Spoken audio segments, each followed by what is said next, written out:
প্রিয় দর্শক, Walton smart fridge presents TVs ইনসাইটে আপনাদের সবাইকে স্বাগত জানাচ্ছি। আমি সজ্জাদুর রহমান।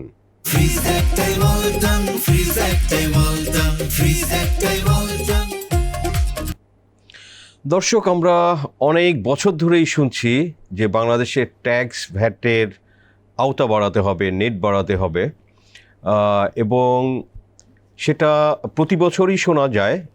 কিন্তু আমরা দেখছি যে আসলে বাংলাদেশের নেটটা বাড়ছে না, ট্যাক্সের যে বেস সেটা বাড়ছে না। আমাদের ট্যাক্স টু জিডিপি রেশিও এখন 7% নিচে, যেটা অনেকেই বলে থাকে যে পৃথিবীর ওয়ান অফ দ্য লোয়েস্ট এটা। এবং এগুলো নিয়ে অনেক কথা হচ্ছে। IMF প্রেশার দেয়, ওয়ার্ল্ড ব্যাংক প্রেশার দেয়, এবং আসলে সরকারেরও টাকা দরকার, বিকজ এই জ্বালানি সাবসিডি থেকে শুরু করে আমাদের যে সোশ্যাল সেফটি নেট, সব কিছুতে একটা সরকারের বড় সাবসিডির দরকার হয়। তো টাকাটা আসবে কোত্থেকে? সো দর্শক, আমরা জানতে পেরেছি যে এই যে নতুন অর্থ বছরের যে বাজেটটা সামনে আসছে, তো সেখানে আসলে ভ্যাটের আওতা বাড়তে পারে, এবং সেটা আসলে আমাদের যে গ্রাম অঞ্চল পর্যন্ত যে ব্যবসা বাণিজ্য আছে, দোকানদার আছে, তো সে লেভেলেও সেটা পৌঁছতে পারে। তো আমরা এগুলো নিয়েই আজকে বিস্তারিত আলোচনা করব যে আসলে বিষয়টা কি, এবং এটার কত টাকা হতে পারে, বা এটার ইমপ্লিকেশন কি হতে পারে ব্যবসা বাণিজ্যের উপরে। সো দর্শক, আমরা আলোচনা করব রিয়াদের সঙ্গে এবং আপনাদের সাথে শেয়ার করব। রিয়াদ, স্বাগতম আপনাকে। আপনার এই যে গ্রাম পর্যন্ত ভ্যাট যেতে পারে, এটা আসলে বিষয়টা কি? ভ্যাটটা যেতে পারে কি? এখন কি ওদিকে কারো ভ্যাটটা দিতে হয় না যারা ব্যবসা বাণিজ্য করে? সাজ্জাদ ভাই, আপনাকে ধন্যবাদ। আসলে গ্রাম পর্যায়ে এখন সে অর্থে ভ্যাটের নেট এখনো পৌঁছায়নি বলা যায়। ইভেন উপজেলা পর্যায়েও তেমন নেই। এটার একটা বড় কারণ হতে পারে যে এনবিআর ভ্যাট আদায় যারা করে তাদের সক্ষমতার ঘাটতি আছে, লোকবলের ঘাটতি আছে। তো যার কারণে তাদের ফোকাসটা আসলে ঢাকা, চট্টগ্রাম বা সিটি কর্পোরেশন, খুব বেশি হলে জেলা পর্যায় পর্যন্ত, উপজেলা পর্যায়ে খুব বেশি সংখ্যক প্রতিষ্ঠান। ভ্যাট ধরেন যে ভ্যালু অ্যাডেড ট্যাক্স, ওখানে কি ওদের কোনো ভ্যালু এডিশন আছে, নাকি এটা সেলসের উপরে একটা ভ্যাট নিতে চায় কি আসলে? আচ্ছা, সবাই যেটা কমনলি সাধারণ লোকজন বুঝবে যে ভ্যালু এডিশন হলেই তো আসলে হ্যাঁ, এটা হচ্ছে আপনার স্বাভাবিকভাবেই ভ্যাট মানে হচ্ছে ভ্যালু অ্যাডেড ট্যাক্স, অর্থাৎ প্রত্যেকে যে পরিমাণ ভ্যালু অ্যাড করবেন ওই পরিমাণ অংশের উপরে ভ্যাট দেবেন। এবং ভ্যাটের মূল কনসেপ্ট হলো ভ্যাট কিন্তু ব্যবসায়ী দেন না, ভ্যাট দেন হচ্ছে আসলে কনজিউমার, যিনি পণ্যটা ভোগ করেন, কিনেন, তিনি ভ্যাটটা দেন। রাইট। এখন আমাদের এখানে বা পৃথিবীর অন্যান্য অনেক দেশেও আছে বিভিন্নভাবে ভ্যাট, যেমন মালয়েশিয়ায় জিএসটি আছে, ইন্ডিয়াতে জিএসটি আছে, ভ্যাটের মতো গ্রস সেলস ট্যাক্স এরকম বলে কিছু। জিএসটি তারা হচ্ছে এটা এই সেলস ট্যাক্স, সেটা হলো সেলসের উপরে তারা একটা পার্সেন্টেজ, কোথাও 5%, 6% আছে, 3%, 4%ও কোনো কোনো জায়গায় আছে, 10-15% আছে কিছু জায়গায়। তো বাংলাদেশে আসলে ভ্যাট ব্যবস্থার কিছু অনেক ডিস্টরশন হয়েছে। 15% আমাদের স্ট্যান্ডার্ড ভ্যাট রেট। তো শুরুতে একসময় প্যাকেজ ভ্যাট ব্যবস্থা ছিল। প্যাকেজ ভ্যাট মানে হচ্ছে ছোট ব্যবসায়ী যারা হিসাব রক্ষণ করতে ঠিকমতো পারে না, তাদের জন্য একটা থোক ভ্যাট ব্যবস্থা চালু ছিল। কত ছিল তখন? একটা সময় 2,000 টাকা, পরে 3,000, এটা 5,000 টাকা হয়েছিল। পরে অবশ্য এটাতে অনেক অনিয়মের কারণে প্যাকেজ ভ্যাট ব্যবস্থাটা আসলে বাতিল করে দেওয়া হয় আর কি, প্যাকেজ ভ্যাটটি আসলে নেই। তো যেটা আসলে এনবিআর এর এখন যে প্ল্যান, আমাদের আপনি আরেকটা তথ্য এখানে জানা দরকার, ঢাকা এবং চট্টগ্রামের এই দুইটা অঞ্চলে দেশের টোটাল ব্যবসা বাণিজ্যের 45% এই দুই অঞ্চলে হয়, কিন্তু এখান থেকে টোটাল ভ্যাটের 85% আসে। তার মানে বাকি 55% যেই অঞ্চলগুলোতে ব্যবসা বাণিজ্যের আকার, দেশের বাকি অংশে, সেখান থেকে ভ্যাট আসে মাত্র 15%। খুব কম। অর্থাৎ এটা একটা কারণ ভাবার। এনবিআর এর বিষয়টা হচ্ছে যে তার এখন তো আমাদের ব্যবসা বাণিজ্য বিস্তৃত হচ্ছে, অনেক গ্রোথ সেন্টার আছে। এখন আপনি খেয়াল করবেন অনেক গ্রামেও কিন্তু অনেক বিক্রি হচ্ছে। তো বড় হাট বাজারে অনেক বড় দোকান আছে, লক্ষ লক্ষ টাকা বিক্রি হয়। আমাদের মূল সমস্যাটা হলো, যেহেতু ব্যবসা বাণিজ্যের ক্ষেত্রে বাংলাদেশে ম্যাক্সিমামই এখনো ওই যে ইনফর্মাল ব্যবসা বাণিজ্য, তারা সঠিকভাবে হিসাব সংরক্ষণ করে না, অথবা যে বৈদ্যুতিক মানে ইলেকট্রনিক যে ভ্যাট ব্যবস্থা, অনলাইন ভ্যাট ব্যবস্থা, হিসাব নিকাশ সংরক্ষণ করা দরকার, তারা সেটি করে না। না করার কারণে যেটা হচ্ছে, যে সঠিক হিসাব সরকারও জানে না, সরকার লোকবল সংকটের কারণে এক ধরনের অনিয়ম, অফিসাররা হয়তো গিয়ে নিজের পকেটে কিছু নেয়, কেউ কেউ, সবাই হয়তো না, কিছু হয়তো সরকার পায় অথবা পায় না, বিশৃঙ্খল অবস্থা। সরকারের উদ্দেশ্য হচ্ছে আমাদের সারা দেশব্যাপী আপনি সর্বশেষ যে হাউসহোল্ড ইনকাম এবং এক্সপেন্ডিচার যে সার্ভে হয়েছে, সেই সার্ভের রিপোর্ট অনুযায়ী 1,17,00,000 ইকোনমিক ইউনিট আছে, ছোটোখাটো দোকান মিলিয়ে।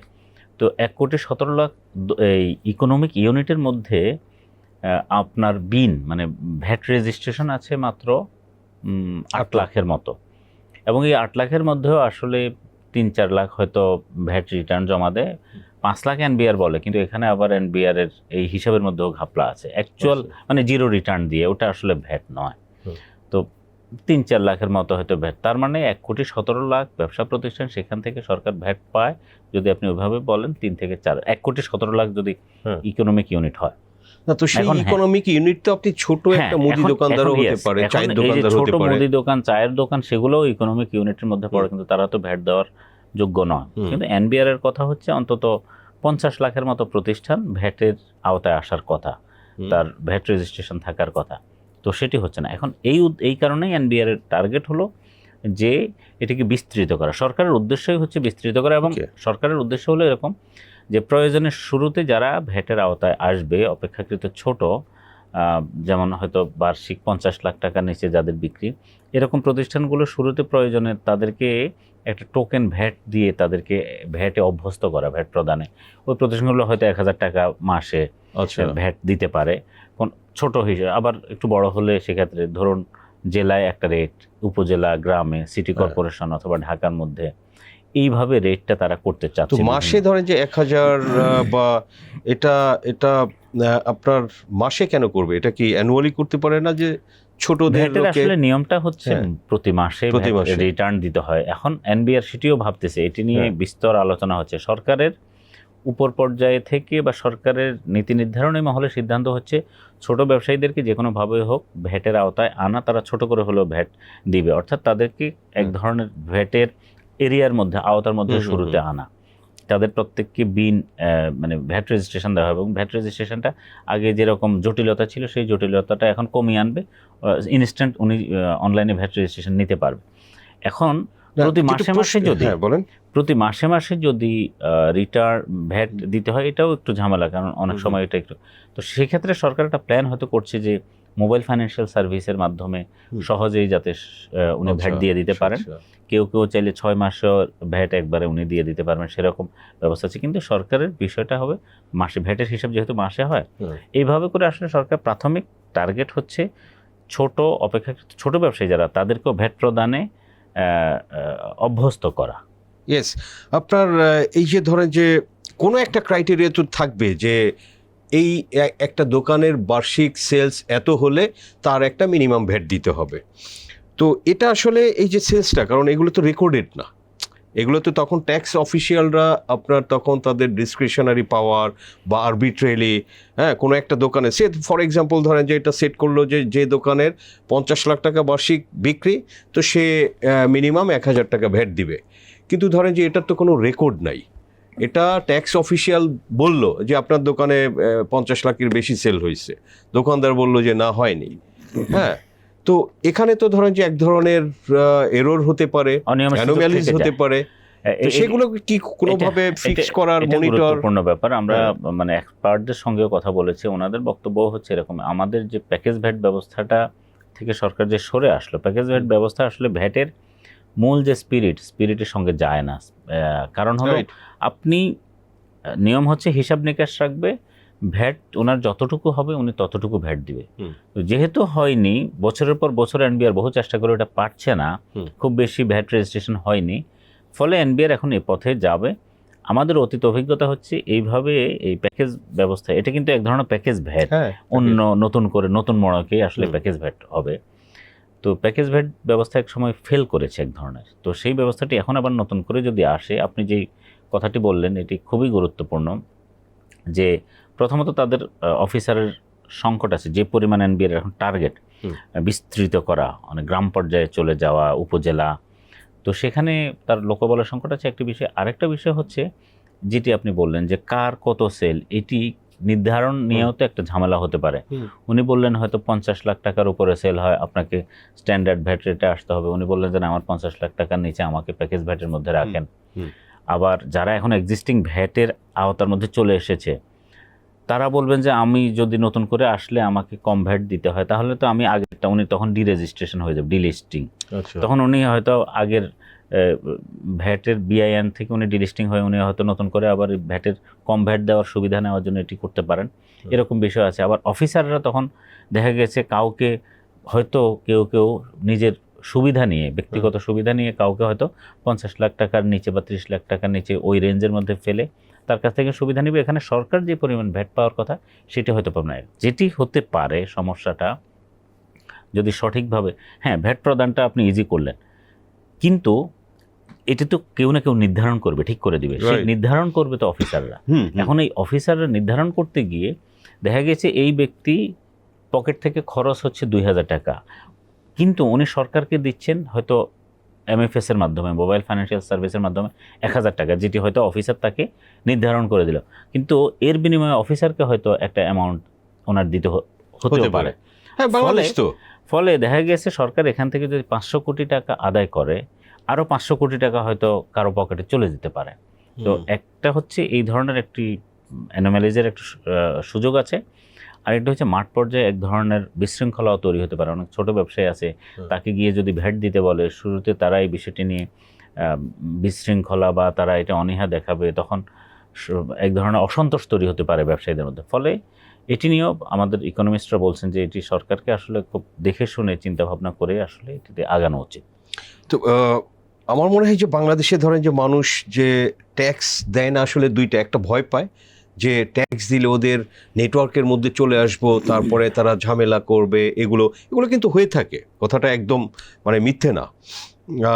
আপনার আরেকটা হচ্ছে যে আমাদের খেয়াল করবেন, এই যে ধরুন আপনার মানুষ ট্যাক্স দিতে চায়, এটা কিন্তু এটা স্বাভাবিক, দুনিয়ার কোনো জায়গাতেই মানুষ উইলিংলি ট্যাক্স দিতে চায়, এটা খুব না, যেহেতু তার পকেট থেকে টাকা যাবে। কিন্তু ট্যাক্স দেওয়ার ব্যবস্থাটা যদি সহজ করা যেত এবং এই অনিয়ম না, বাংলাদেশে মানুষ মনে করে যে ট্যাক্সের জালের মধ্যে একবার আসলেই উনি আটকা পড়ে গেলেন এবং এরপরে ওনার একের পর এক খালি উনি হয়রানির শিকার হবেন।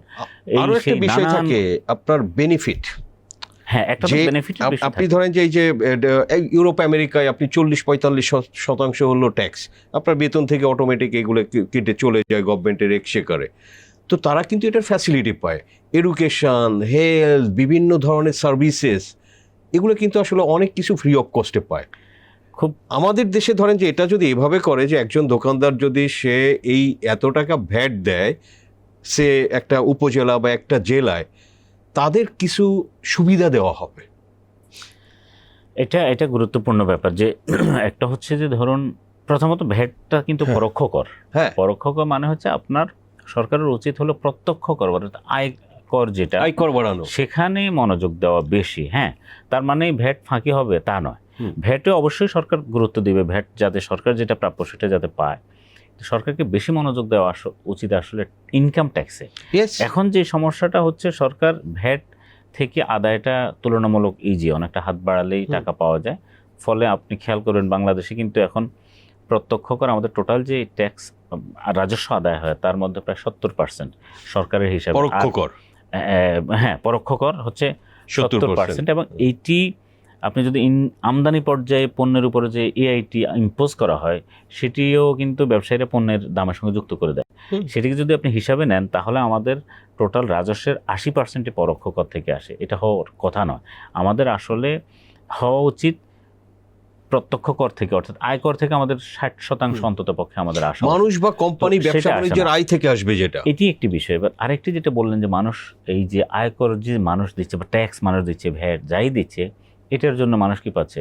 মানুষ কিন্তু এই কারণে অনেক সময় এই ট্যাক্স না দেওয়ার ব্যাপারে, মানে ট্যাক্স দেওয়ার ব্যাপারে এক ধরনের অনীহা তৈরি হয়। অনীহা কেন?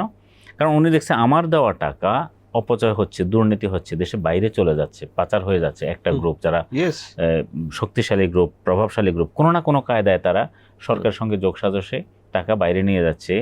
একটি সেতু হতে হয়তো 5 কোটি টাকা হওয়ার কথা, সেটির জন্য খরচ হয়ে যাচ্ছে 8 কোটি, এই যে 3 কোটি টাকা অপচয় হয়ে যাচ্ছে, এটা তো ট্যাক্স পেয়ারের মানে। অবশ্যই। তো এটি মানুষের মধ্যে এটিও অনীহার একটা কারণ। আরেকটা জিনিস আপনি যেটা বললেন যে মানুষ সেবা পায় না, আমি সাম্প্রতিক একটা উদাহরণ আপনাকে বলি।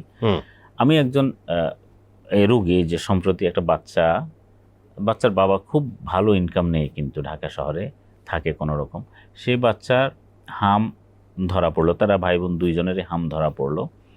তারপরে দুইজনের অবস্থা খারাপ হলো, এরপরে দুইজনকে আইসিইউতে নিতে হবে। উনি ঢাকা শহরের সরকারি কোনো হাসপাতালে আইসিইউ খুঁজে পেলেন না, বেসরকারি হাসপাতালে তাকে আইসিইউতে উনি নিতে বাধ্য হয়েছেন, তার তো উপায় নেই।